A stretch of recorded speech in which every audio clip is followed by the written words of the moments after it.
సమంత భూతశుద్ధి వివాహం చేసుకున్నారని తెలియగానే అందరూ ఆ వివాహ ప్రక్రియ ఏంటని ఆరా తీశారు. గూగుల్లో సెర్చ్ చేసి మరీ తెలుసుకున్నారు. ఇప్పుడు విజయ్ దేవరకొండ రష్మిక పెళ్లి ఫిబ్రవరి 26న జరగనుంది. మరి వీరు ఏ పద్ధతిలో పెళ్లి చేసుకుంటున్నారు?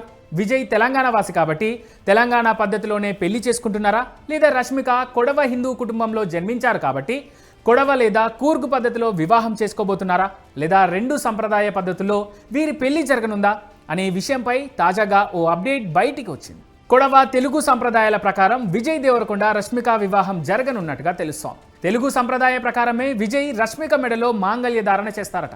దాంతోపాటే కొడవ సంప్రదాయం ప్రకారం కూడా వీరిద్దరూ ఒక్కటవనున్నారట.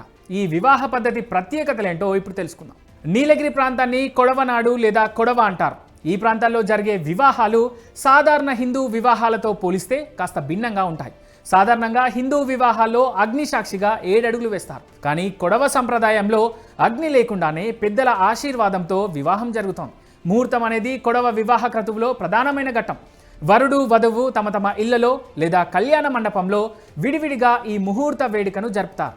పెద్దలు వారి తలపై అక్షింతలు చల్లి ఆశీర్వదిస్తారు. ఇక కొడవ వివాహ పద్ధతిలో గంగ పూజ ప్రధానం. వివాహం తర్వాత వధువు వరుడి ఇంటికి వెళ్ళినప్పుడు ఈ పూజ నిర్వహిస్తారు. వధువు నీటి బిందెను తలపై పెట్టుకొని నడుస్తుంటే వరుడి తరపు వారు ఆమెను అడ్డుకుంటూ సరదాగా ఆట పట్టిస్తారు. ఇది ఆమె కుటుంబంలో బాధ్యతలను స్వీకరించడానికి ప్రతీకట. అంతేకాదు, కొడవ వివాహ పద్ధతిలో పూజారులు లేదా బ్రాహ్మణుల ప్రమేయం ఉండదు. కుటుంబంలోని పెద్దలే అన్ని ఆచారాలను నిర్వహిస్తారు. అంతేకాదు, కొడవ వివాహాల్లో పాండి కర్రీ వంటి ప్రత్యేక మాంసాహార వంటకాలను వడ్డిస్తారు. పాండి కర్రీ అంటే మరేదో కాదు, పోర్క్తో చేసిన డిష్. పూర్వం కొడవ ప్రజలు అడవి పందులను వేటాడి ఈ వంటకాన్ని చేసేవారు.